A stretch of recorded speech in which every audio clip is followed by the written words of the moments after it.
Hello R peeps, welcome to the third video tutorial in this series about how to create your own R packages. This one will look at how to embed your own data into the package. This is really useful to include, for example, in your vignette, where you explain how your functions work and you actually run code in that documentation. So it's really nice for the user to see an example, and to also it's really nice to have it in the package so that you can call it up whenever you need to. So let's go into R where we left off with the help file, and the first thing you need to do is read in the data into the R environment. So I have this sample CSV file with made up plant measurements, and I'm going to first read this in. I'm going to call it plant data, and I'm going to say read.csv, and then I like this file.choose function because it brings up this documents to click on. So I will just select the correct CSV file here, and now it's in the R environment. Here it is, but we need to now embed this into the package. So you use a function called useData, and then you pass it the argument or the object that you've just read in. You'll see as soon as I press enter, a file will open on the right here called data, and it will hold that CSV file. Here it is, and there is the data. So all you need to do now is create a documentation that links up to that data. So it's pretty much a preamble. As you had with, for example, this power function, this preamble, a similar kind of thing is needed for each data set that you import.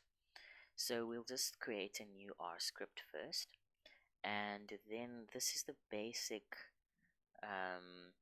preamble skeleton I've got here. I will put this in the video description. So what you need to do here is just give it a heading. So plant data measurements. Doc type you leave as data because it will link up to this folder. Usage, you say data, and then you just put in the name here. And format, this is just more information. So you can say this data contains plant measurements for root length, mass, etc. But be as thorough as possible. And then an example, you can just say, alright, let's say we create object A.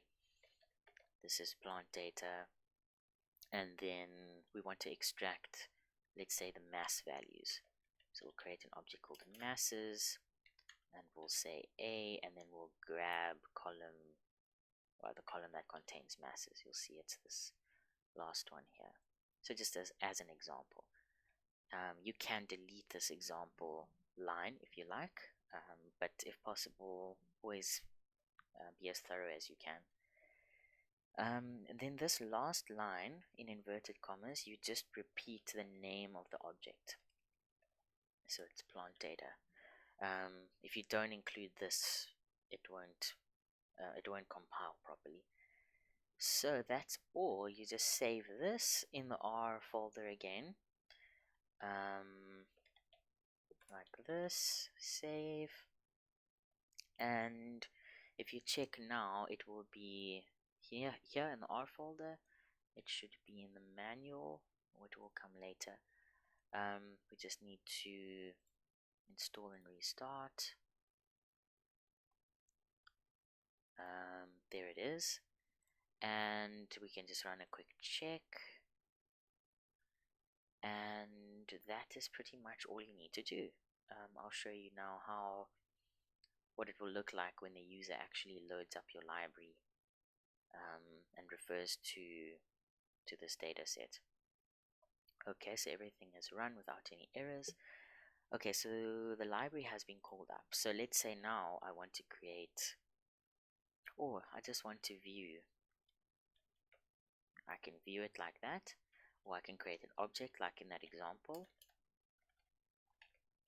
plant data, and then I want to access one of the attributes. So it'll already, with that $sign, it'll already bring up everything that's available. So let's just pick that one.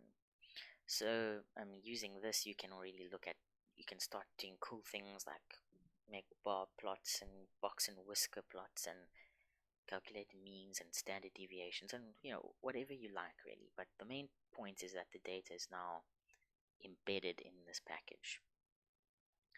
That is pretty much it. There was one issue I came up with earlier when I was doing the check, and it said that it requires R version 2 point something, 2.10.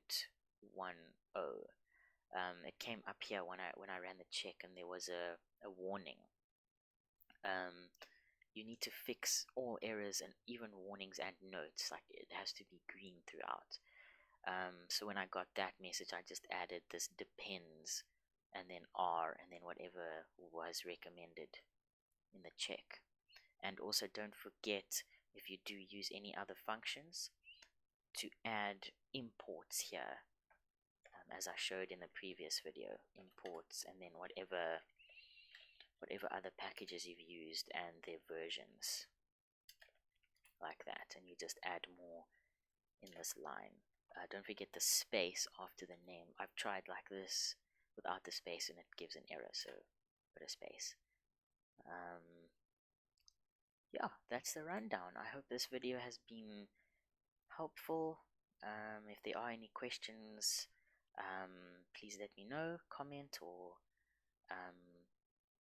email. I will get back to you on that, and I'll put more info in the video description regarding the preamble you need.